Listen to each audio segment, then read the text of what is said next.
మరి కరెక్ట్గా తెలియదు కానీ డిసెంబర్ నెల మొత్తం క్రిస్మస్ జరుగుతుంటుంది. సరే, యేసుక్రీస్తు ప్రవచన వాక్యాల్లోంచి కొన్ని మాటలు మనం చూద్దాం. యేసుక్రీస్తు ప్రభువారు పుట్టుకకు ముందు ఆది కాండం మొదలుకొని మలాకి గ్రంథం వరకు మనకి ప్రవచనాలు కనబడుతుంది. ఇంచుమించుగా అన్నిటిలో కూడా కొద్దిగా మొట్టమొదటిగా ఆది కాండంలో ఒక మాట మనకు చూస్తూ ఉంటాం. ఏంటంటే నీ సంతానానికి స్త్రీ సంతానానికి వైరం కలుగు చేస్తానని చెప్పిన మాట కానీ లెక్కేసుకుంటే మేకా గ్రంథంలో కూడా అది ఎఫ్రత అన్న మాట గురించి చెప్తూ ఇది ఏమాత్రం స్వల్పమైన ధనవు కాదు, ఇశ్రాయేలు ప్రజలు పరిపాలించేవాడు నీలో చేపడతాడని చెప్పేసి ఒక ప్రవచనం కనపడుతుంటది. చాలా మంది భక్తులు ప్రవచనాలు చెప్పాడు. అందులో మనం ఒక ప్రవచనం చదువుకుందాం. యెషయా గ్రంథంలోంచి యెషయా గ్రంథం 9వ అధ్యాయంలో మన అందరికి తెలిసిన వాక్యమే, కొత్త ఏమి లేదు ఇందులో. చూడండి, యెషయా గ్రంథం 9వ అధ్యాయం 6వ వచనం చదువుకుందాం. ఒక్క మాట. ఎలా అనగా మనకు శిశువు పుట్టెను, మనకు కుమారుడు అనుగ్రహించబడెను. చదవండి. ఆశ్చర్యకరుడు, ఆలోచనకర్త, బలవంతుడైన దేవుడు, నిత్యుడగు తండ్రి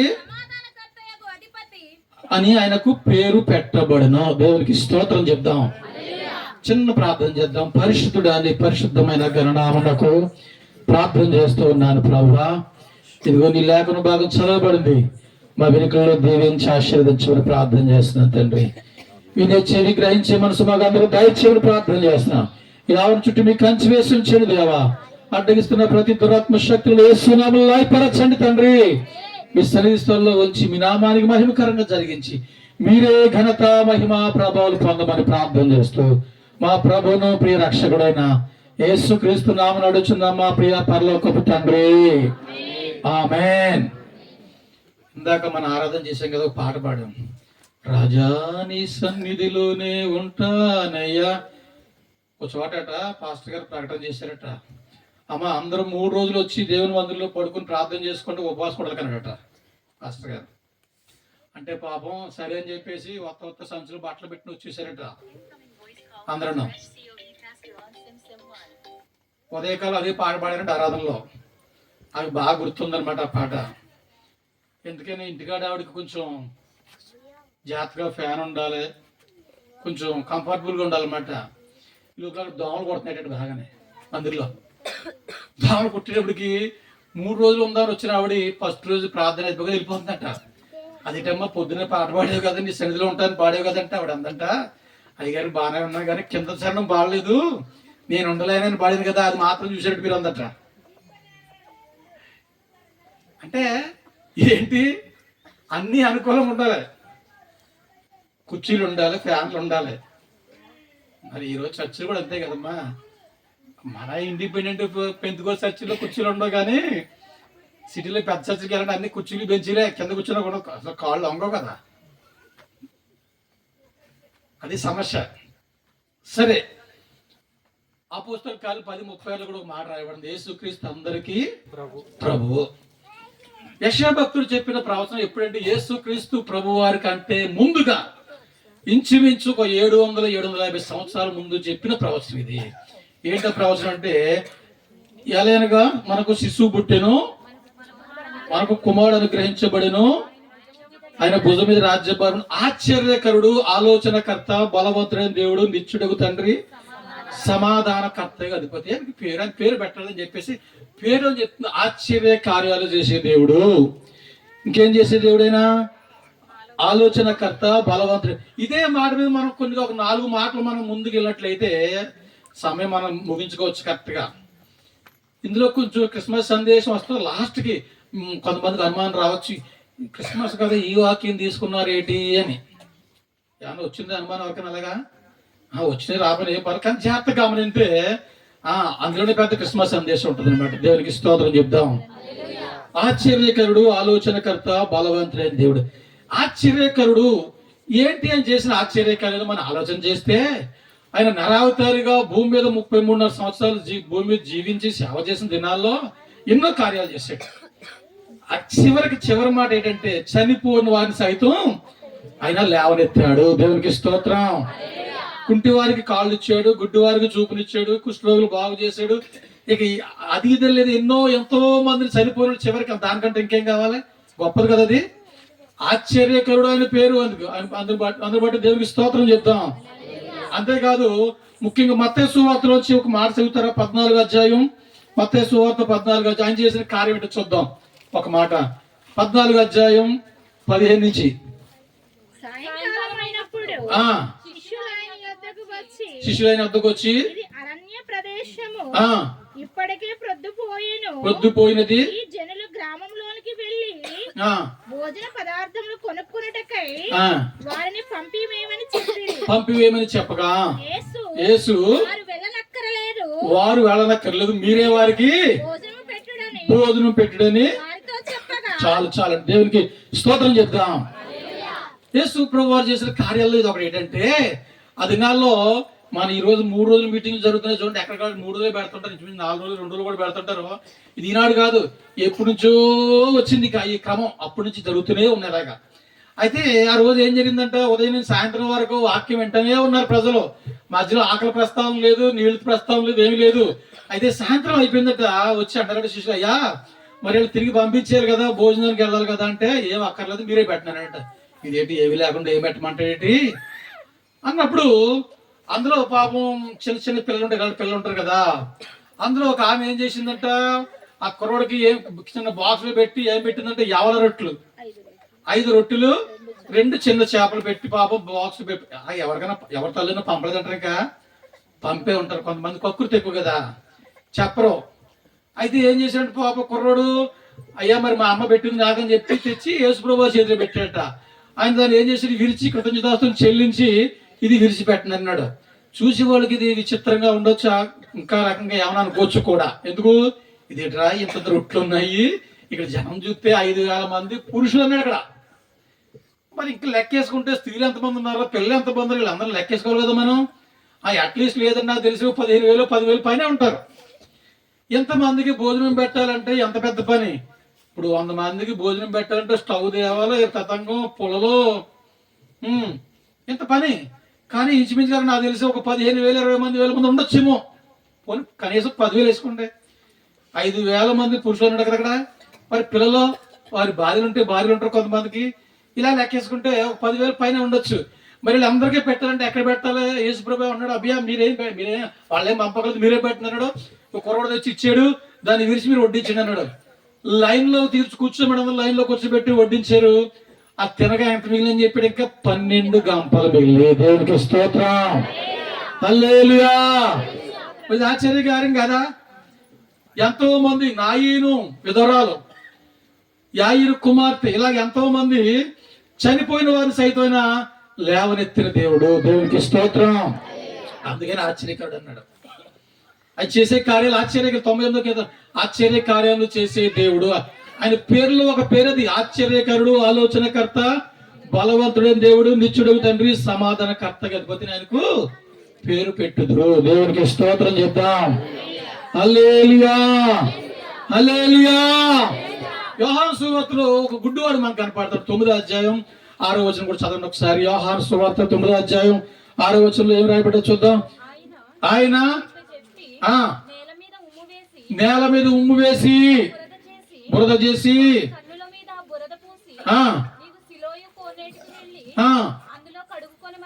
అందులో కడుగుకొనమని చెప్పాను. ఈ సన్నివేశం యోహాను సువార్త 9వ అధ్యాయంలో మనకు తెలుసు. గుడ్డివాడు తిమాయి కుమారుడు భిక్షమై. ఏం జరిగిందంటే కళ్ళు లేవు. యేసు ప్రభువు దగ్గరికి వస్తే ఏం చేశాడంటే నేల మీద ఉమ్ము వేసి ఆ బురద తీసి మట్టిలో దాన్ని కలిపి కంటుకు రాసి ఏమన్నాడంటే, నువ్వు వెళ్ళి సిలువ కొన్నిటికి వెళ్ళి నీ కన్నులు కడుక్కో.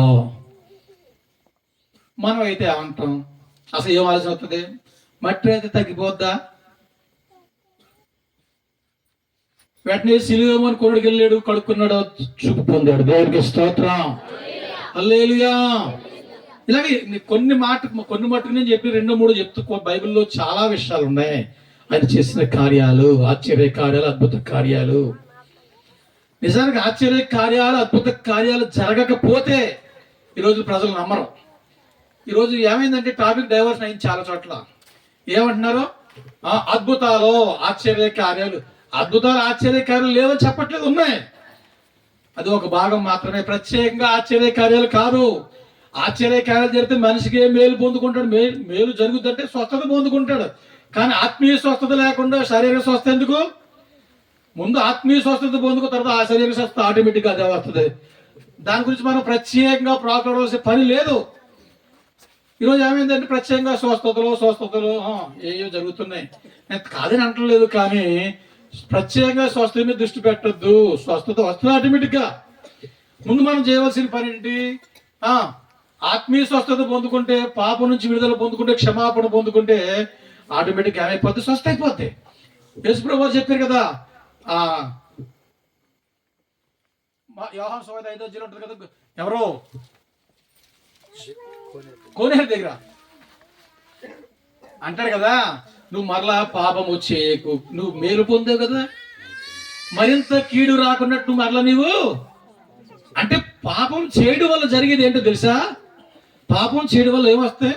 బలహీనతలు వస్తున్నాయి, రోగాలు వస్తున్నాయి, వ్యాధులు వస్తున్నాయి. దేవునికి స్తోత్రం. హల్లెలూయా, హల్లెలూయా. ఈరోజు ఇక్కడ నేను నిలబడి మాట్లాడుతున్నాను కదా, ఇక్కడ నేను నిలబడి మాట్లాడుతున్నంటే దీనికి కారణం ఉంది ఖచ్చితంగా. ఏదో కార్యం జరగకపోతే ఎవరు నమ్మరు దేవుణ్ణి. అలాగ అయిపోయిన పరిస్థితులు. ఇంచుమించుగా నాకు తెలిసి ఒక 50 సంవత్సరాల దరిదాపుగా జరిగిన సంఘటన ఏంటంటే, ఇప్పుడు మా అమ్మగారు వయసు ఇంచుమించుగా 78-79 సంవత్సరాలు ఉంటాయి. ఇప్పుడు ఉన్నారు. ఆ రోజుల్లో నా చిన్నతనంలో అనమాట, నేను చిన్నపిల్లడిగా ఉండగా ఆమెకి బలహీనత. ఏంటి బలహీనత అంటే భయంకర, దానికి ఆన్సర్ లేదు, మందు లేదు అప్పుడు. ఆ పరిస్థితిలో ఇక రేపో మాపో డాక్టర్లు చేతులు ఎత్తేసారు, ఇక దానికి మందు లేదు. ఆ పరిస్థితిలో ఇక రేపో మాపో అన్న పరిస్థితిలో ఇంచుమించుగా ఒక 4 సంవత్సరాలు సూర్యుని ముఖం చూడకుండా వింటారన్నమాట. సూర్యుని ముఖం అంటే బయటికి రాకుండా, అంటే అక్కడ మంచం మీద అనమాట ఉండగా ఇలా జరుగుతుండగా ఒకరోజు ఒక ఆవిడ మా ఇంటికి వచ్చింది. మా నాన్నమ్మతో మాట్లాడుతుందంటే, నాకు చిన్న వయసు అంటే 3-4 సంవత్సరాల వయసు అనమాట.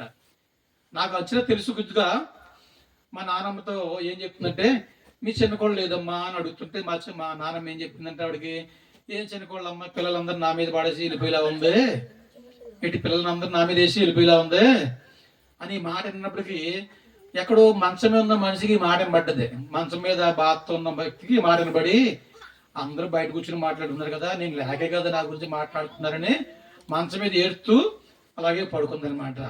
ఈ వచ్చిన వ్యక్తి ఎవరంటే, యేసుక్రీస్తు ప్రభు గురించి తెలుసు కానీ అంత లోతైన అనుభవం లేదు ఆవిడ. లోతైన అనుభవం లేకపోయేసరికి, అమ్మా మరి ఎన్నో ప్రయత్నాలు చేశారు కదా, ఇవన్నీ తిరిగారు, పుణ్యక్షేత్రాల పేరు చెప్పి అన్నీ తిరిగారు, అన్నీ ఇంతకంటే ఇంక చివరని అన్నీ చేశారు కదా అమ్మా, మరి చింతపిల్ల దగ్గర మన పక్కనే కదా, అక్కడ యేసుప్రభు ప్రార్థనా మందిరం ఉంది. ఆ రోజు శుక్రవారం వచ్చింది ఆవిడ. మరి ఎంతో మంది వెళ్ళి బాగుపడుతున్నారమ్మా, అక్కడికి వెళ్ళకూడదా ఒకసారి అని మా అమ్మ దగ్గరికి వచ్చి చెప్తే, మా అమ్మగారు మహా ఇది ఎంత నిష్ట అంటే, ప్రతిరోజు ఆ ఊరు గుళ్ళో ఫస్ట్ పూజ మాదే చేయాలి, ఎవరు చేయడానికి లేదు, అంత నిష్ట. శివాలయం ఉంది అక్కడ, పెద్ద ఫేమస్ అనమాట, అది అంత పేరుది. అటువంటిది మరి యేసుప్రభు దగ్గరికి వెళ్ళమంటే ఎలా ఉంటుంది? ఈవిడికేమో అందులో కుల ఫీలింగ్ ఎక్కువ, కుల ఫీలింగ్ ఒకటి. ఎంత బలహీనత అయిపోయి రేపు మా పోతాన్నా కానీ సరే ఇంకెళ్తానులే అంటే, అయితే ఈరోజు కదమ్మా ఆదివారం, అది ఆరాధన అన్ని రోజులు ఉండదు, ఆదివారం ఉంటుంది, నీ వస్తానంటే నేను వచ్చి నేను తీసుకెళ్తాను. సరే వస్తాను. అయితే జరిగిన సంగతి ఏంటంటే, ఆదివారం ఇంచుమించుగా ఒక 1/2 కిలోమీటర్ లోపు బస్సుకి వెళ్ళాలంటే అక్కడికి వెళ్ళాలన్నమాట. ఒక 3 కిలోమీటర్లు బస్సు ఎక్కి వెళ్ళాలి. అప్పుడు విన్నారన్నమాట అందరూ. ఒక 1/2 కిలోమీటర్ లోపే, 1/2 కిలోమీటర్ కూడా ఉండదు, బస్సు ఎక్కి వెళ్ళాలి. 4 సంవత్సరాల పాటు మంచమైన మనిషి బస్సు ఎక్కి వెళ్ళాలంటే ఏమి ఎక్కి తీసుకెళ్ళాలి? బండి ఎక్కాలి. అప్పుడు బస్సులు ఎక్కడి, కాళ్ళు ఎక్కడి, ఆటోలు ఎక్కడి అప్పుడు లేవు కదా. మొత్తం మనిషిని మోసుకుంటూ ఇలాగలాగా దింపుకుంటూ తీసుకెళ్ళి బస్సు ఎక్కించాలి. ఒకటే బస్సు అది.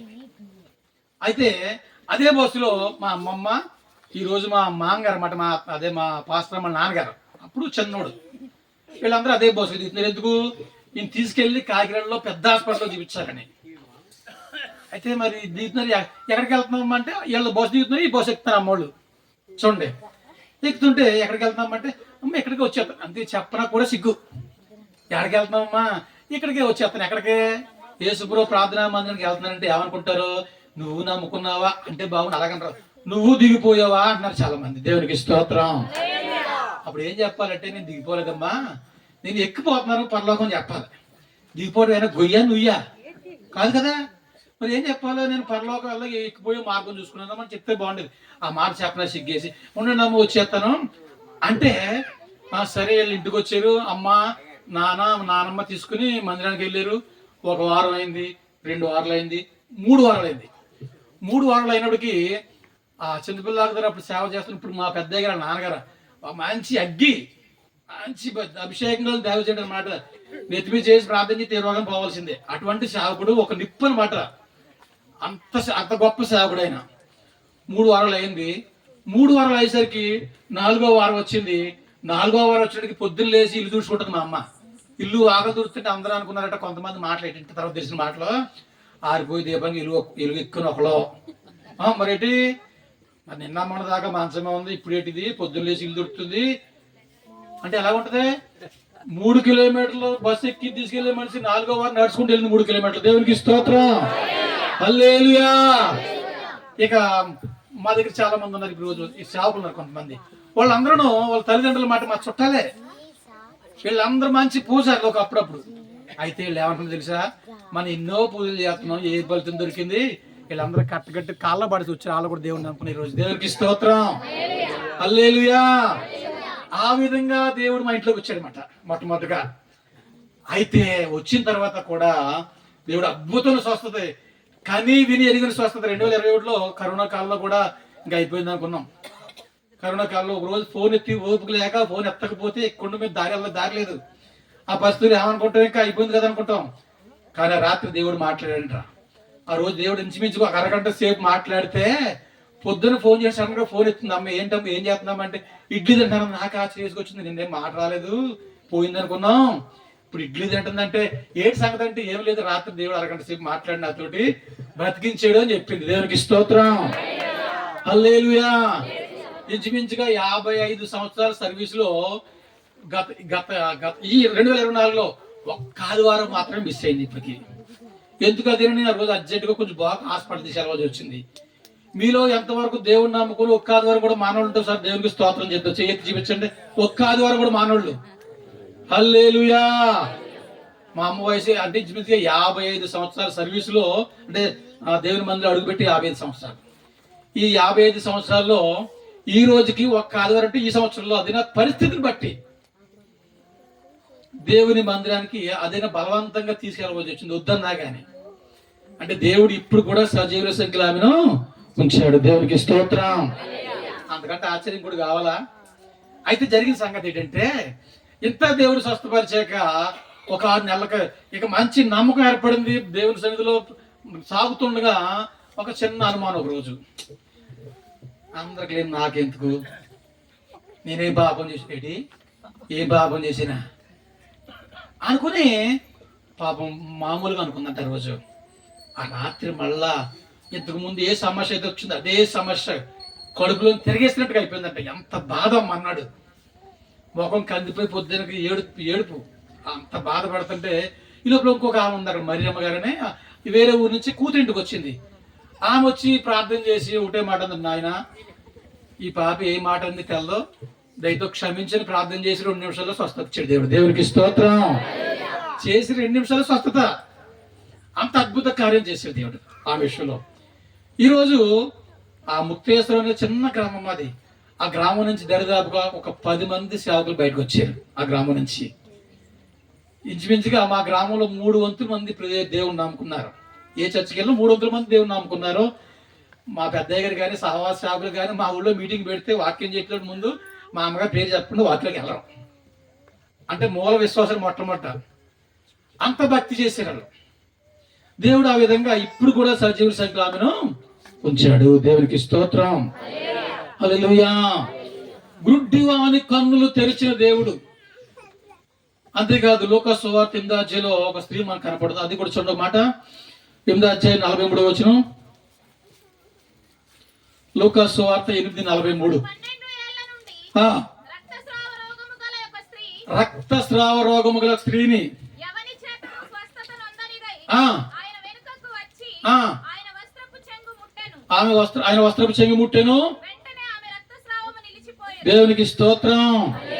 అక్కడ మనం వివరంగా చదివితే అంటే కదా, ఎందరో వైద్యులు సంప్రదించి, ఎందరో ఎంతో డబ్బులు ఖర్చు పెట్టి ఎన్నో హాస్పిటల్ తిరిగి స్వస్థత పొందకపోగా మరింత కష్టమైంది సమస్య. దేవునికి స్తోత్రం. ఇప్పుడు హాస్పిటల్కి వెళ్ళాం అనుకోండి, హాస్పిటల్కి వెళ్తే ఏం జరగదు, స్వస్థత రావాలి. స్వస్థతకి వెళ్తే పోయిన డబ్బులు పోయినా బాగా ఆరోగ్యం బాగుంది అనుకోవచ్చు. అది లేదు కదా, ఏమైందంటే ఇంట్లో సమాధానం లేదు. ఆ పరిస్థితి రోజు రోజుకి ఏమైపోతుంది, 1 సంవత్సరం 12 సంవత్సరాల నుంచి వ్యాధితో బాధపడుతుంది ఆమె. ఆమె అనుకుందంటే ఈ రోజు ఏది ఆమెనా, నేను స్వస్థత పొందుకోవాలి. స్వస్థత పొందుకోవాలంటే ఏం కావాలి తెలుసా? అక్కడ రావాలంటే ఏం రావాలి? తెగింపు కావాలి. తెగింపు. ఆ రోజులో అంత భయంకర పరిస్థితుల్లో రావాలంటే ఎవరు రాణించుకోవతారో తెలీదు. ఆ పరిస్థితుల్లో ఆమె తెగించి ఈ రోజున ఎలాగైనా స్వస్థత పొందుకోవాలి, యేసయ్య వస్త్రపు చెంగు నేను ముట్టుకోవాలనుకుంది.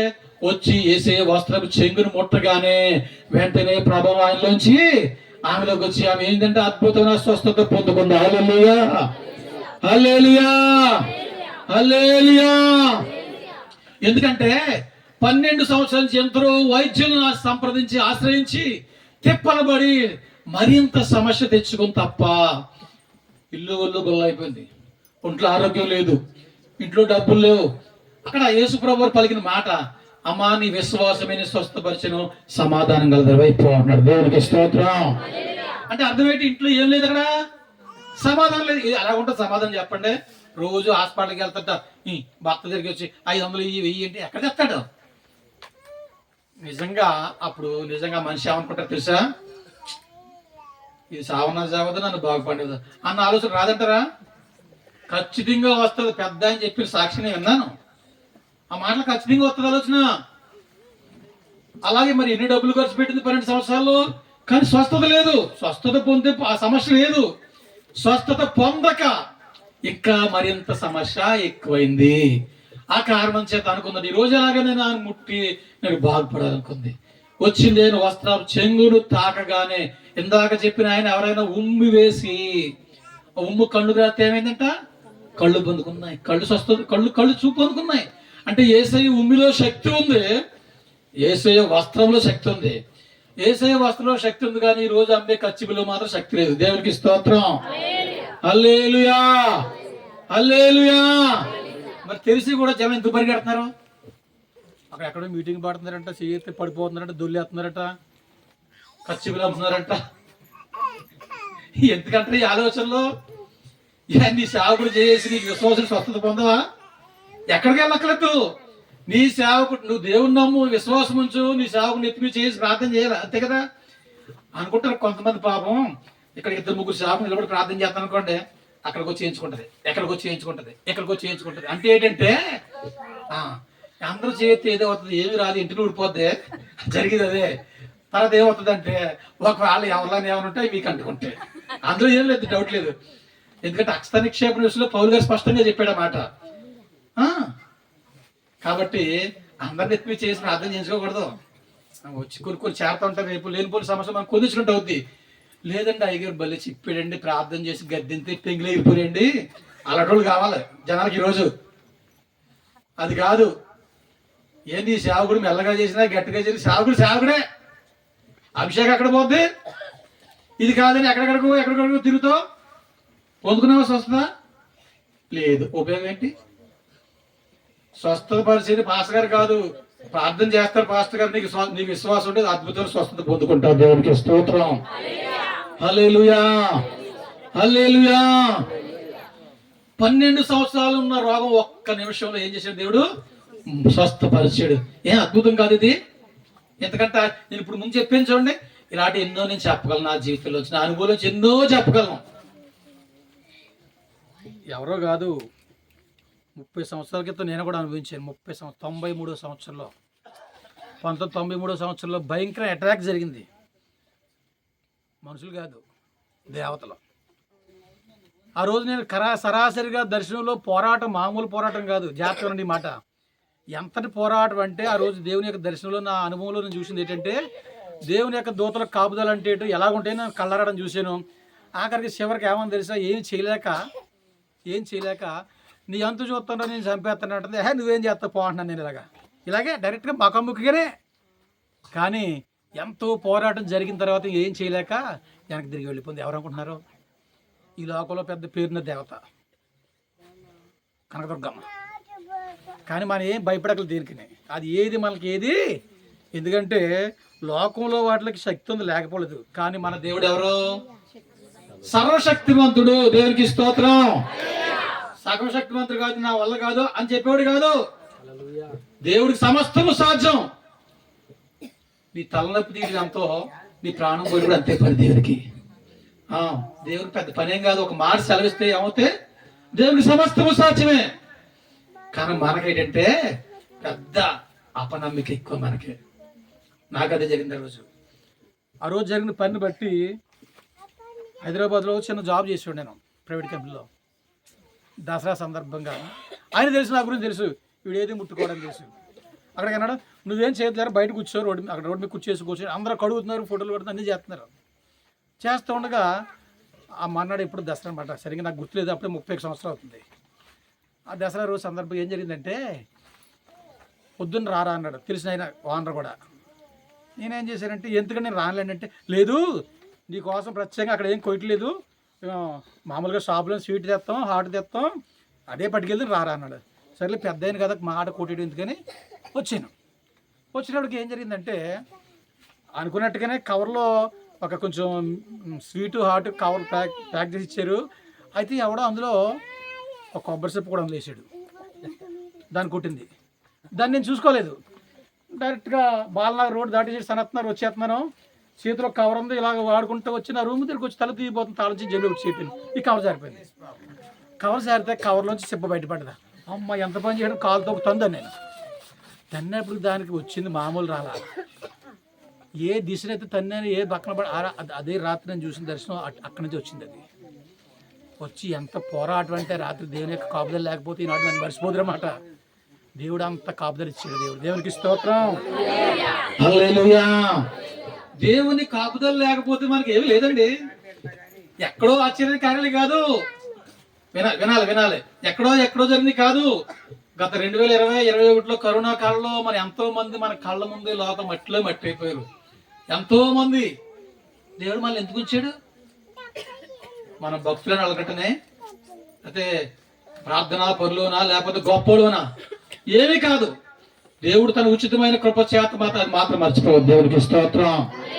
ఒకవేళ ఇంకా మనలో ఏమన్నా భక్తి ఎంత లోపల సరి చేసుకుంటారని, అంతేగాని మన గొప్పతనం కాదు. అందులో మనం చెప్పుకోవాల్సింది కూడా ఏమీ లేదు. ఏంటో నాకు కూడా చెప్తాడు కొంచెం.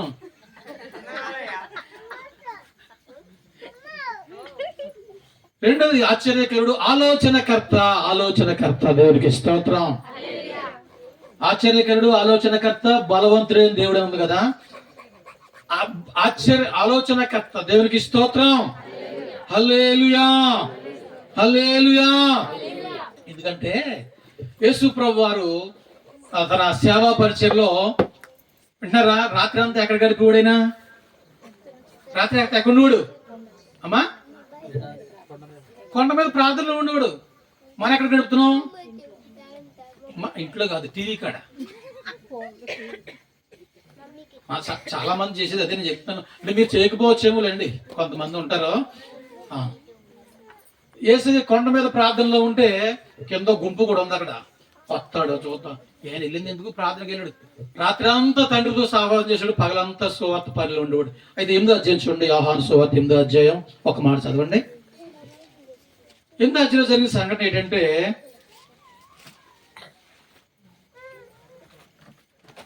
4వ వచనం.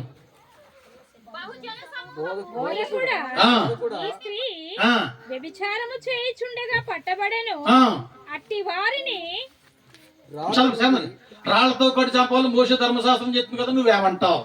అంటే యేసు ప్రభు వారిని ఇరుకుని పెట్టాలి. ఏం చెప్తాడు ఈయన? అంటున్నాడు, ఏమంటున్నాడు? మాట్లాడితే ప్రేమించాలి, క్షమించాలి అంటున్నాడు కదా. ఏం చెప్తాడు చూద్దాం. మోషే ధర్మశాస్త్రం కొట్టేయమంటాడా, లేదా ఏం చెప్తాడు చూద్దాం. ఆయన ఇరుకుని పెట్టాలని ప్రశ్న వేశాడు. బోధకుడా, మరి నీ పట్టుకుని వచ్చి ఏం చేయమంటావు అంటే, ఆయన అన్నాడు సరాసరిగా, ఏం మాట్లాడతలేదు. ఒంగుని నేల మీద రాస్తున్నాడంట. రాస్తుంటే అప్పుడు అన్నాడనమాట, కొట్టవచ్చు, ఏం అభ్యంతరం, కొట్టండి మీరు. కాకపోతే ఒకటి ఏంటంటే, ముందు మీరు చేయవలసిన పని, మీలో మొట్టమొదటిగా ఏ పాపం లేని వాడు రాయండి అన్నాడు. అమ్మ ఇంకేళ్ళకి గొద్దులో పచ్చాలకే పడిపోయింది. ఏం చెప్పాలో అర్థం కావట్లేదు. తెచ్చిన అందరూ రాళ్ళు పక్కన సైలెంట్గా వెళ్ళిపోవచ్చు. ఏం కనపడదు తెలుసా నీకు? అక్కడ అప్పారావు, సుబ్బారావు ఏ పేర్లు ఉంటావు ఒకటికనే ఆ పాపాలు అక్కడ కనపడుతున్నాయి. ఒరే మనకు సేపు ఉంటే మొత్తం మన బతుకంతా బయటెడితే అదే పొరుగు. ఇంకా యేసుప్రభువు అన్న మాట గుర్తించండి అక్కడ. అమ్మా, ఎవరు నీకు శిక్ష విధించలేదా? నేను కూడా నీకు శిక్ష విధించలేదు. ఇక పాపము చేయకు. ఆ చిన్న మాట ఏమన్నా అమ్మా అన్న మాట ఏం చేసిన బతుకుని మార్చేసింది. దేవునికి స్తోత్రం. నాకు తెలిసి అంతకు ముందు ఎవరు అలా పిలిచి ఉంటారు, ఏ వరుసలు పెట్టి పిలిచి ఉంటారు. ఆ పేరే మార్చిపోయింది, పాపాత్మురాలు. ఆ పేరు లేదు, ఉంటుంది, పేరు ఉంటుంది, కానీ చేసిన పాపం వల్ల పేరు మార్చిపోయి బిల్లు అది వచ్చేసింది. కొంతమంది చూడండి పేరు ఉండదు, ఊరి పేరే ఉంటుంది. ఎదురుమండి మోసి గారు అంటాం, ఎదురుమండి ఊరి పేరేదండి, ఇంటి పేరు కాదు అది. అలాగా చాలా మంది ఏంటంటే ఈమె చేసిన పని ఏంటంటే, ఈమె చేసిన పాపం వల్ల ఆ పేరు మార్చిపోయి ఏమొచ్చింది, ఇప్పుడు ఆ పాత పేరు పోయే వచ్చింది, పాపాత్మ అనే పేరు వచ్చింది. అయితే అమ్మాయికి నువ్వు పాపము చేయకు అన్న ఆ యేసయ్య మాటతో ఆమె ఏం చేసింది? జీవితమే మారిపోయిందండి ఒక్క మాటతోటి. ఆ మాట ఆమె హృదయంలో ఎంత గొప్పగా కార్యం చేసింది చూడండి. దేవునికి స్తోత్రం. హల్లెలూయా, హల్లెలూయా. మన జీవితంలో కార్యాలు జరుగుతున్నాయా? దేవుని సేవకులు చెప్తూనే ఉంటారు, అమ్మా సీరియల్ చూడకూడదు, సినిమా చూడకూడదు అని చెప్తుంటారు. మాంతం మనం కాదు, మీరు మీ ఇంటి చూస్తాం అంటే మా ఇంట్లో టీవీ కూడా లేదులేండి. టీవీ ఉండటం తప్పు కాదు, దాన్ని ఉపయోగించుకోవడం తప్పు, తేడా లేదండి. నాకు చూడాలి లేదు, కానీ మా అబ్బాయి సినిమా పెడతాడండి, నేను చూడడం వచ్చి కూర్చుంటే నాకు పర్మనెంట్ అయిపోతున్నాడు కదా. కొంతమంది చెప్పి దాన్ని ఏమంటారు, సామెతలు కదా, సాకులు. అంటే నేను చూస్తున్నాను చెప్పకుండా డైరెక్ట్ ఇండైరెక్ట్ నేరం ఇంకోళ్ళ మీద దోసేయమాట. మన పితడైన ఆదాము చేసింది అదే కదా. అయ్యో నాకు అస్సలు తినాలి లేదయ్యా, ఇగో నువ్వు నాకు ఇచ్చే చూడేమే, ఆమె తెచ్చి పెడితే నేను తిన్నాను అన్నాడు తప్ప సింపుల్ గా ఒప్పుకున్నాడా? ఒప్పుకున్నట్టు ఈ కర్మ మనకెందుకు వచ్చేది ఇప్పుడు? ఏ కర్మ? ఈ కష్టపడి పని చేసుకోవడాలు, వండుకోవడాలు, అసలు ఈ అనారోగ్య పరిస్థితులు ఉండే కాదు, శుభ్రంగా వేసే అవసరం బతికేవాళ్ళమే. అది లేకపోవడం కారణం ఏంటంటే, ఆదాములు చేసిన పాపం వల్ల, ఆజ్ఞాతిక్రమం వల్ల ఈ శిక్ష మానవాళికి వచ్చింది. దేవునికి స్తోత్రం. హల్లెలూయా, హల్లెలూయా. బలవంతుడైన దేవుడు ఏంటి బలం? ఏం చేసాడు? బలమైన కార్యాలు ఏం చేశాడైనా? పాపాన్ని జయించిన వాడు. లోకంలో పాపం జయించిన వాడు ఎవడో లేడు. రెండోది, మరణాన్ని జయించిన వాడు. మరణాన్ని జయించిన వాడు ఉన్నారు ఎవరైనా? వేరేమో మృత్యుంజయుడు, వేరే కొంతమంది మృత్యుంజయుడు అంటే అర్థం ఏంటి? మృత్యుని జయించిన వాడు. అది తలనొప్పితే హాస్పిటల్ పరిగెడతాడు కదా. వేరే మృత్యుంజయుడంట తలనొప్పితే హాస్పిటల్ పరిగెడితే అన్న బాగుందా? మృత్యుంజయుడు దానికన్నా తగినట్టుగా ఉండాలి కదా కనీసం. మృత్యుంజయుడు అందరికీ చెందని పేరు దాని ఒక్కడికి చెల్లింది. దేవునికి స్తోత్రం. హల్లెలూయా. మృత్యువును జయించే సిలువలో సాతాను తల చితక తొక్కెను. దేవునికి స్తోత్రం. మీకు విషయం తెలుసా? సాతానికి తలలేదు, సాతానికి తలలేదు. ఏముంది మరి? తోక ఉంది. ఆ తోక బట్టిలాగా ఆడింతంటే జనాలు అమ్మో అలా ఆడిపోతున్నారు కదా. తల ఉంటే ఏం చేసి ఉంటే మనల్ని అసలు మందిరం రాచోటి రానివ్వడం. వాళ్ళు వచ్చేలా కూర్చొని ఎన్నెత్తాడు, ఎన్నడు ఏం చేస్తాడు చూడండి, ఏదో సంత పెడతానే ఉంటాడు. వాడు చేసే పని అది. శనివారం రాత్రి మీటింగ్ పెట్టుకుంటాడంట దెయ్యాలు ఎక్కడ. శనివారం రాత్రి తవిసులు కూడా పునుకుల పాలవంచలు పెట్టుకుని అనుకుంటేట. రేపు ఆదివారం వస్తుంది కాబట్టి క్రైస్తవులు అందరూ చర్చికి వెళ్తారు. చెప్తున్నాను ఏనండి, రేపు ఆదివారం కాబట్టి అందరూ చర్చికి వెళ్తారు క్రైస్తవులు. ఆడ హెడ్ ఉంటాడు, ఆడు అడుగుతాడట, ఎవరు ఆపుతా వెళ్ళకుండా అంటే నేను ఆపుతానంటాడు. ఒకడు వచ్చి, ఏడు సేవలే, నువ్వు ఆపడం కాదు, నేను వెళ్ళెత్తాను, ఇళ్ళకి ఏం చేయనిస్తాను, వాక్యం విందామను, ఏం చేస్తాను, పక్కలు సోదెట్టిస్తాను. అదనమాట చేసి పని. సైతం చేసి పని ఏంటంటే పాప మనకి ఏం కనపడలే చేయడాడు, ఇలా చేస్తున్నాడు. ఈ క్లీన్ చేసేవాడు ఎవరు స్వాధీనం ఉన్నట్టు? ఇప్పుడు వాడు స్వాధీనం ఉన్నట్టే. దేవునికి స్తోత్రం చెప్తాం.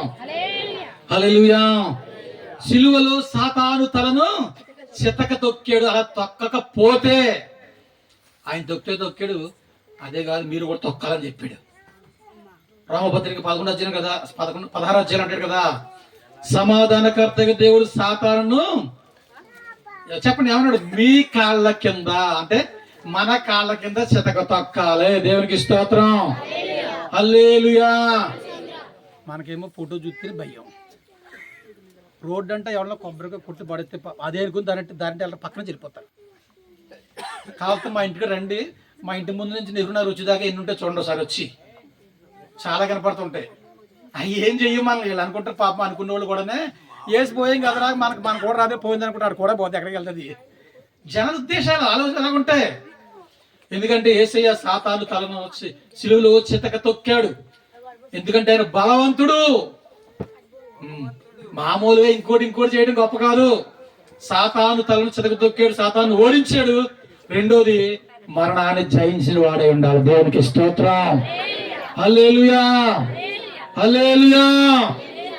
ఒకసారి శిష్యులు గలిలయ సముద్ర తీరంలో ప్రయాణం చేస్తుంటే ఆయన పాపం అమరమును తలవాల్చిన ఉంది. అక్కడ తలవాల్సిన అంటే విషయాలు కాపాడు కొనుక్కొని నిద్రప్పుడు వాక్యం చెప్తుంది. ఈ తలవాల్సి పెట్టి నేను అనుకున్నా, నాకు వచ్చిన ఆలోచన ఏంటంటే శిష్యుల యొక్క విశ్వాసానికైనా పరీక్ష పెట్టాడు అని అనుకుంటున్నాను నేను. జరిగిన సంఘటన నేటి లోపల ఆ సముద్రం మీద తుఫాను రేగిందట. తుఫాను రేగినప్పుడు జరిగిన సంగతి ఏంటంటే ఆ నావలోకి నీరు చేరుతుంది, అలలు కొట్టబడుతున్నాయి, కొట్టబడుతున్నారు, నావలో నీరు చేరింది. ఈ లోపల కంగారు పడుతున్నారు. ఎందుకంటే యేసయ్య వాళ్ళతో ఉన్నారన్న మాట మర్చిపోయాం. దేవునికి స్తోత్రం. మనం కూడా చాలాసార్లు జరిగే పరిస్థితిలో ఏదైనా కొంచెం సమస్య వచ్చిందంటే మనం అనుకుంటాం, అయ్యో ఇది ఎలాగా దాడతాం, అయితే యేసయ్య ఉన్నాడని చెప్పి మనకే గుర్తుండవు. చాలాసార్లు ఎప్పుడు గుర్తొస్తుంది అంటే అన్నీ ఎప్పుడు గుర్తొస్తాయి. యేసుప్రభు దగ్గర ఎప్పుడు వచ్చేవాళ్ళు ఎప్పుడు వస్తారు? అన్ని హాస్పిటల్ తిరిగి ఇక ఎవరి వల్ల కాదని చెప్పిన తర్వాత కదా డైరెక్ట్ గా వచ్చిన ఎవరు ఉన్నారు చెప్పండి. డైరెక్ట్ గా నాకు దేవుడు కావాలి, ఆయన నా కొరకు చనిపోయాడు, అందుకే నేను ఆయన నాకు కావాలని చెప్పి వచ్చి ఉన్నారా? లేదు, ఏదో కాళ్ళు నొప్పో, తలనొప్పో, కడుపు నొప్పో, ఇంకోటో సమస్య ఏదో ఒత్తిగా దేవుని దగ్గర వచ్చిన వాళ్ళు ఉంటారు ఎక్కువ నాకు తెలిసి. ఒక అలా కాకుండా దేవుని కోసం తెలుసుకుని నిజంగా వస్తాడు అదృష్టవంతులే, ధన్యులు. సముద్రం మీద గాలి తుఫాను రేగింది. శిష్యులు కంగారు పడిపోతున్నారు, ఏం చేయాలి అర్థం కావట్లేదు, వాళ్ళకి కాళ్ళు చేతులు వణుకుతున్నాయి. ఆ పరిస్థితిలో యేసు ప్రభు అప్పుడు గుర్తొచ్చాడు. బోధకుడు ఆమె నశించిపోతుంది, చింత లేదా అంటున్నాడు. లేచాడు. సముద్రమా ఆగు, గాలి నిమ్మలించాడు. ఒక్క మాట చెప్పేసరికి సముద్రం లేదు, తుఫాన్ లేదు, ఇప్పుడు దాకా కొట్టిన గాలి లేవు, చెట్లు పొట్లు విరిగిపోతున్నాయి, ఏమి ఆగిపోయేసరికి అయిపోయింది. వీళ్ళు అనుకుంటున్నారు ఈయన ఎవరో, సముద్రం ఈయనకి మాటకు లోపడుతుంది, గాలి ఈయన మాటకు లోపడుతుంది, అసలు కారణం ఏంటంటారు? మార్కు సువార్త 7వ అధ్యాయం ఒకసారి 37వ వచనం. మార్కు సువార్త 7వ అధ్యాయం 37వ వచనం. మార్కు సువార్త 7వ అధ్యాయం 37వ వచనం. చెవిటి వారు విన్నట్లుగాను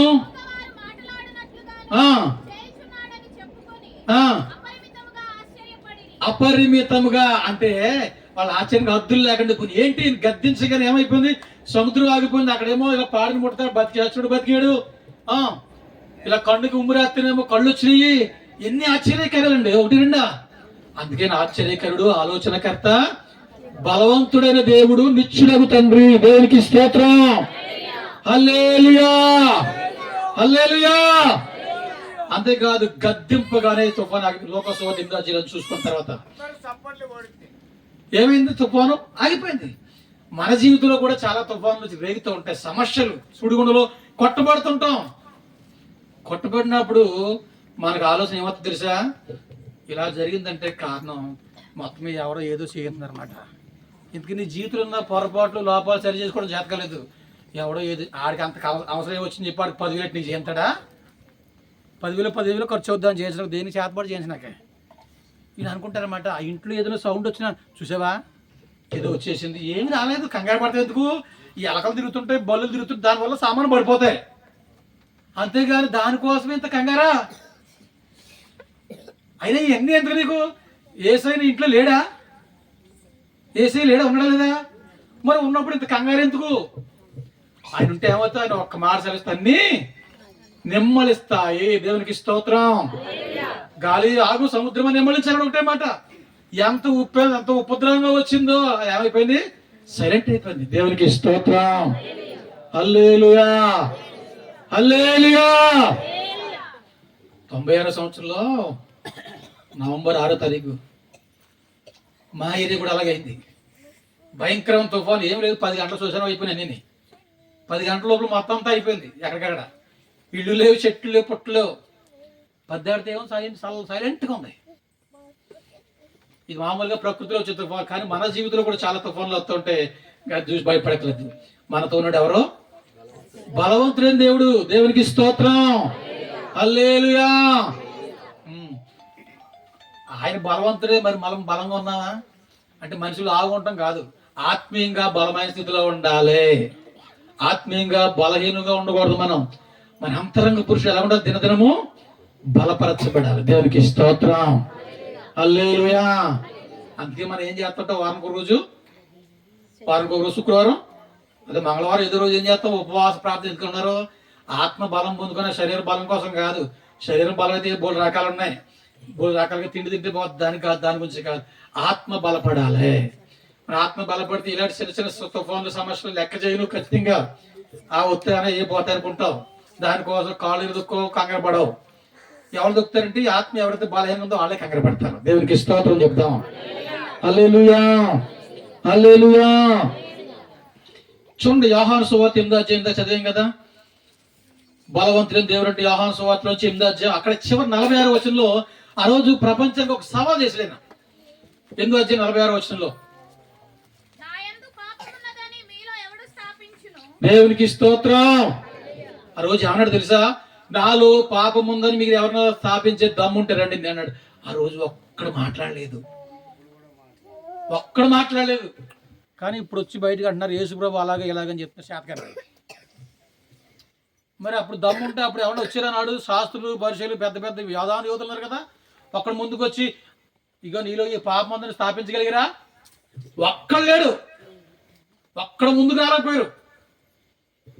షార్ట్ని షార్ట్గా మొదలు కౌలు చెప్తుంటే ఏం వెళ్తుంటే కుక్కలు మురుగుతుంటాట. తెలుసా మీకు? ఏం కానీ భయపడద్దా? ఒకవేళ తొండ ఇచ్చి కొట్టింది అనుకో, అంత దూరం పడుతుంది కుక్క, దాని మళ్ళీ బతకదక్క. ఎవరనుకుంటున్నారు? బలవంతుడైన దేవుడు. దేవుడికి స్తోత్రం. హల్లెలూయా. ఆ సవాల్ చేస్తే వాళ్ళు నిరూపించలేకపోయారు. ఒక్కడు వెనకాల మురిగితే ఉపయోగం ఏంటి? ఇప్పుడు నీకేం దమ్ముంటే మోకాం మీకు వచ్చి మాట్లాడు, అది చేత కాదు. నిత్యుడగు తండ్రి, 4వ మాట అనుకుంటున్నా. నిత్యుడగు తండ్రి. నిత్యుడగు తండ్రి అంటే త్రికాల దేవుడు, అంటే భూత వర్తమాన భవిష్యత్ కాలంలో ఉండే దేవుడు. అంటే అప్పుడున్నాడు, ఇప్పుడు లేడు నాకు లేదు. జరిగిపోయిన కాలంలో ఉన్నాడు, జరుగుతున్న కాలంలో ఉన్నాడు, జరగబోయే కాలంలో కూడా ఉన్నాడు. అంటే త్రికాల జ్ఞాని, 3 కాలాల్లో కూడా ఉన్న దేవుడు. దేవునికి స్తోత్రం చెప్తాం. హల్లెలూయా. మనం ఒక మాట చదువుకుందాం. యెషయా గ్రంథం 46వ అధ్యాయంలో 3-4 వచనం చూడండి ఒకసారి. 3-4 వచనం చదువుదాం.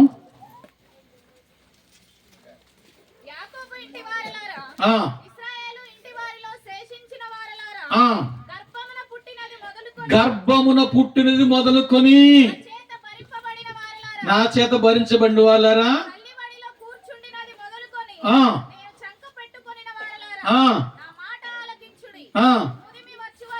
ముదిమి వచ్చి వరకు ఎత్తుకుని వారు నేనే. దేవునికి స్తోత్రం. హల్లెలూయా. గట్టిగా చెప్తాం అందరూ, 2 చేతులు ఎత్తి హల్లెలూయా. సడన్ గా మధ్యలో పరీక్ష పెడతాం ఈసారి. చెప్పకుండా పెట్టారు. ఎంతమంది పాస్ అవుతారు, ఎంతమంది ఫెయిల్ అవుతారు చూడాలి.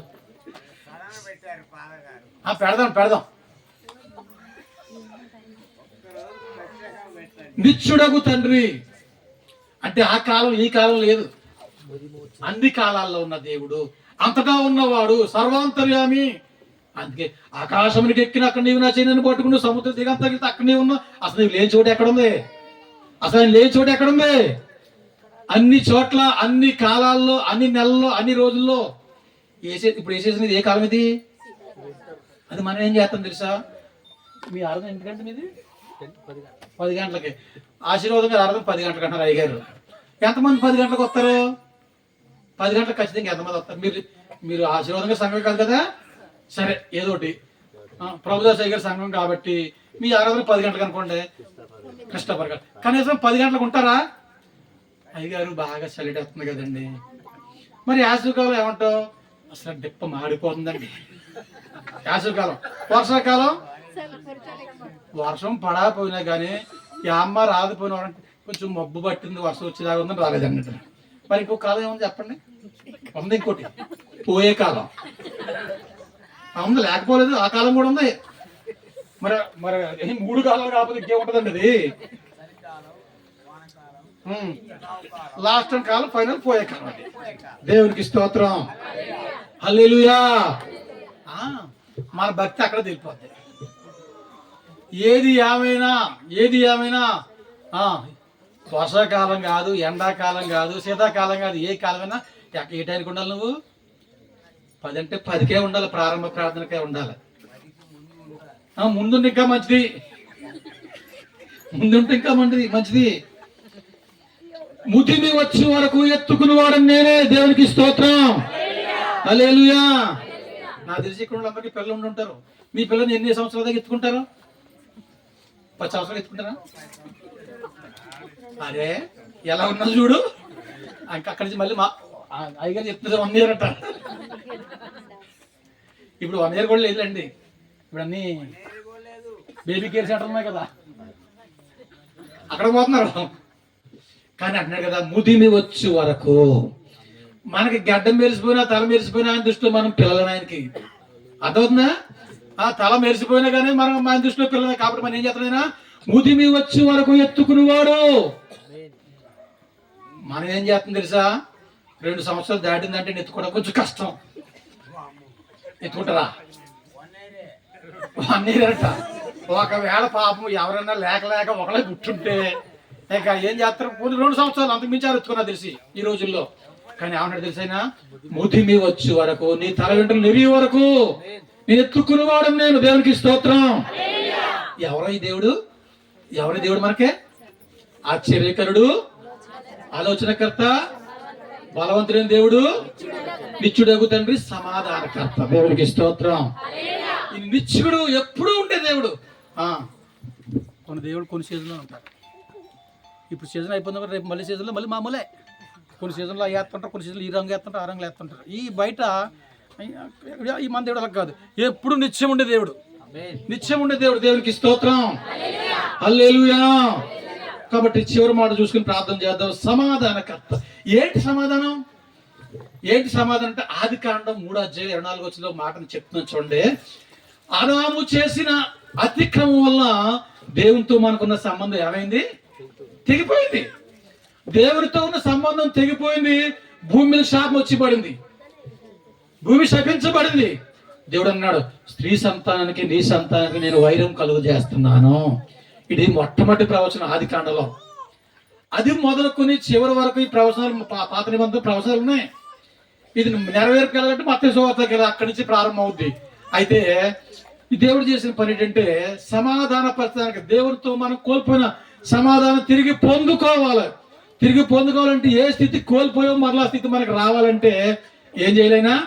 ఆయన భూమి మీదకి రావాల్సిన అవసరం ఏర్పడింది. దేవునికి స్తోత్రం. అదే ప్రపంచంలో జరిగే క్రిస్మస్. అర్థమైంది? మీకు ముందే చెప్పాను కదా, లాస్ట్ లో మీకు కనపడదని చెప్పాను చూడండి.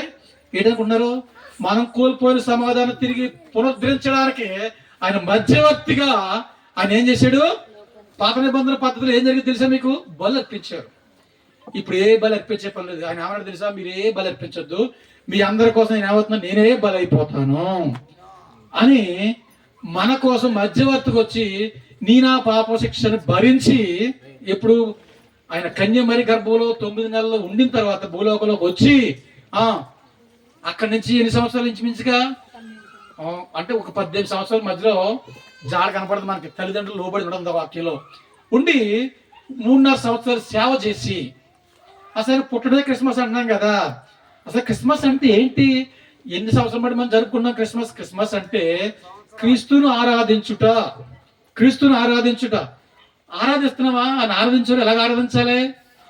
ఆత్మతోనూ సత్యముతోనూ. ఈ క్రిస్మస్ పోయిన చాలా వరకు కనుమరుగైపోతుంది ఈ రోజుల్లో. మరి ఏం కనపడుతుంది? చాలా రకరకాల వెరైటీలు చూస్తున్నాం క్రిస్మస్ అంటే. ఒకళ్ళేమో మెగా క్రిస్మస్ అంటున్నారు, ఒకళ్ళు గ్రాండ్ క్రిస్మస్ అంటున్నారు. ఏదో రూపంగా సువార్త అందించాలి, మంచిదే. కానీ అందులో చేసే కొన్ని పనులు ఉన్నాయి చూసారా, ఇది మంచిది కాదు. నాకు అదే బాగా నచ్చింది. ఏంటంటే ఇక్కడ అదే నచ్చింది నాకు. దేవునికి స్తోత్రం. మంచి వాతావరణం కనపడ్డది, ఆత్మీయ వాతావరణం అలా ఉండాలి. ఎందుకంటే క్రిస్మస్ పేరు చెప్పి ఈరోజు ప్రపంచం పెద్ద వ్యాపారం అయిపోతుంది చాలా చోట్ల. కానీ నిజమైన క్రిస్మస్ ఏంటంటే యేసుక్రీస్తుని సొంత రక్షణగా అంగీకరించి మన హృదయంలో ఆయన పుడితే ఆ రోజే మన క్రిస్మస్. డిసెంబర్ అక్కర్లేదు, జనవరి అయినా పర్లేదు, జూన్ అయినా పర్లేదు, ఎప్పుడైనా పర్లేదు.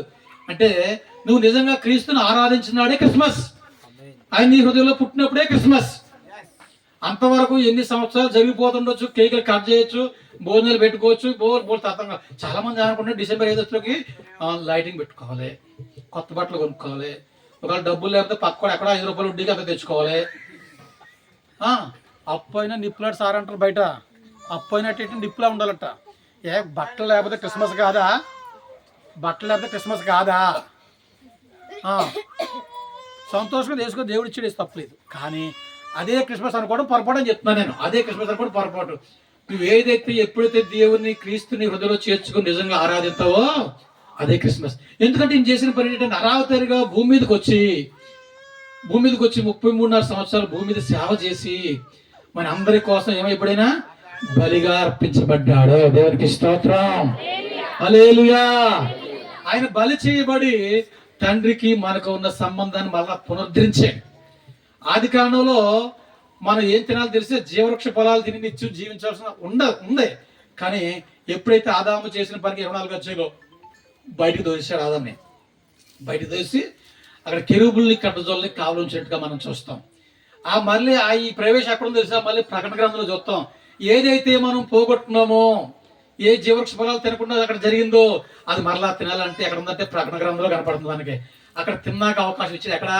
ఆ రాజ్యంలో. ఎప్పుడంటే అది ఎలాగొచ్చిందంటే ఆయన మధ్యవర్తిగా మనలోకి వచ్చి మనం కోల్పోయిన సమాధానాన్ని, దేవునితో మనకున్న ఏంటి రిలేషన్షిప్ పోగొట్టుకున్నాము, ఆ రిలేషన్షిప్ దేవుడు మరలా పునరుద్ధరించి ఆయనకి మనకున్న శత్రుత్వాన్ని కొట్టివేసి అంటే కదా, ఆయన శరీరమును తెర ద్వారా కొట్టివేసి అని ఉంది ఫిలిప్పీ పత్రికలో. దేవునికి స్తోత్రం. హల్లెలూయా.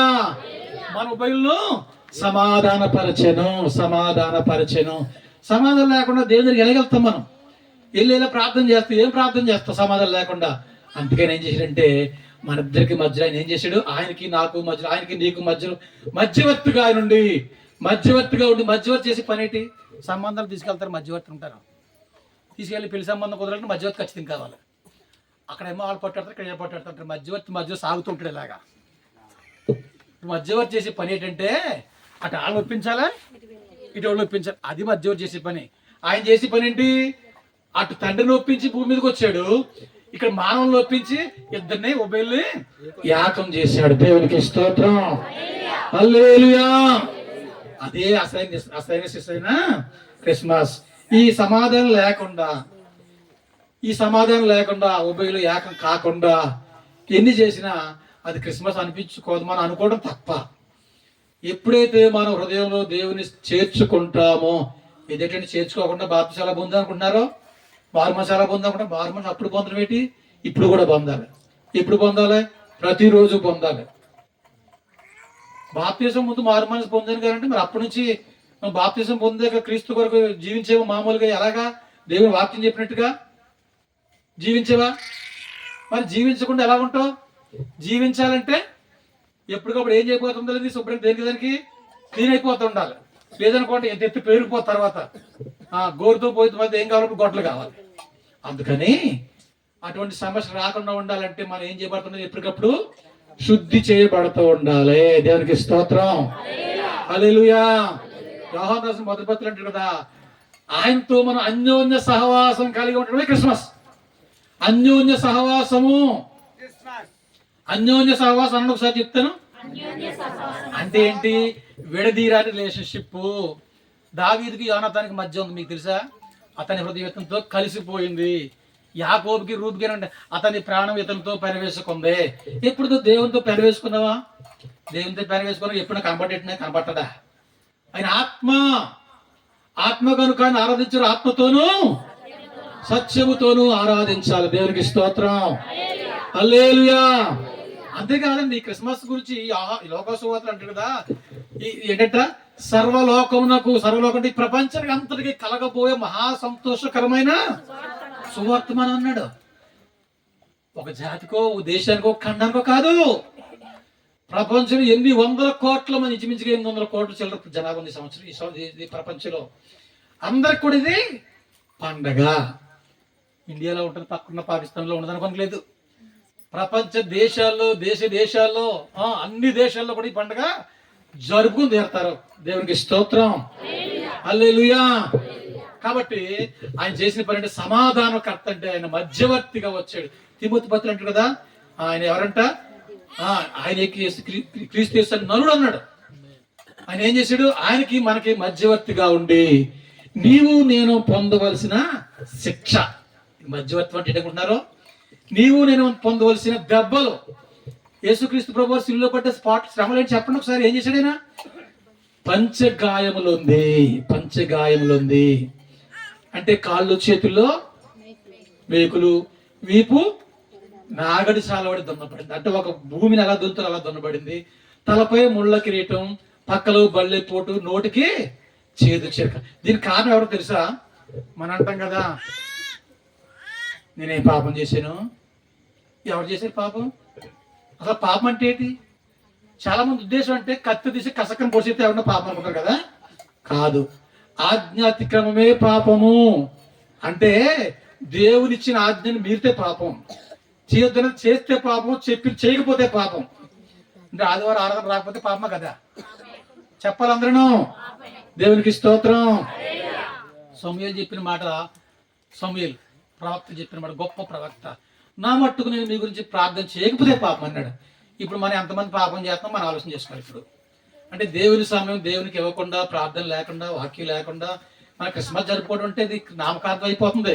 అసలైన క్రిస్మస్ అంటే ఏంటంటే, నిజమైన క్రిస్మస్ ఇప్పుడు చెప్తున్నాం కదా, ఈ సిలువ యాగం ద్వారా ఆయన ఏం చేశాడంటే ఉభయులకు మధ్య ఉన్న వ్యత్యాసాన్ని తొలగించి మన ఇద్దరినే యాగం చేసేది క్రిస్మస్. దేవునికి స్తోత్రం, హల్లెలూయా. ఆయన మధ్యవర్తిగా రాకుండా ఉంటే ఏం జరిగేది? ఎవరు ఈ బాధ, ఈ శిక్ష ఎవరు పొందాలి? ఆ సిలువ మనం మోయాలి, ఆ పిడిగుద్దులు మనం తినాలి, ఆ ముఖం మీద మనం వేయించుకోవాలి, ఆ సిలువలో త్యాగం అంతా మనం చేయవలసి ఉండేది ఎవరికి వారిగా, అంటే అందరూ చేయాలి. ధర్మశాస్త్రం దేన్ని చేయజాలకపోయినో దేవుడు దాన్ని, ధర్మశాస్త్రం ఏం చెప్పింది? పాపం చేసే కాబట్టి శిక్ష, అది అందరూ చెప్తారు. దానికి పరిష్కారం ఏంటి? దేవుడు చెప్పిన మాట ఏంటంటే, మీరు ఎవరో శిక్ష అనిపించవలసిన పర్లేదు, నేనే శిక్ష ఆయనే మార్గం చెప్పాను. దేవునికి స్తోత్రం, హల్లెలూయా. కాబట్టి ఆయన మధ్యవర్తిగా మన మధ్యకు వచ్చి ఆయన చేసిన పని ఏంటంటే, నీవు నేను పొందవలసిన శిక్ష, నీవు నేను అనుభవించవలసిన ఆ అవమానం, ఆ నిందల పిడిగుద్దులు, ఆ సిలువ మోయవలసిన మనం మోయాలి. కానీ నీకు బదులుగా, నాకు బదులుగా ఆయన సిలువలో బలియాగం చేసి మన ఉభయుల మధ్య ఉన్న ఆ వ్యత్యాసం తొలగించి మళ్ళీ ఏం చేశాడు? యాగం చేశాడు. అదే నిజమైన క్రిస్మస్. అటువంటి కృప పరిశుద్ధాత్మ దేవుడు మన అందరికి దయచేయనట్లుగా ప్రార్థన చేద్దాం. అందరూ బాగుందా? చిన్న ప్రార్థన. స్తోత్రం ప్రభువా, స్తోత్రం.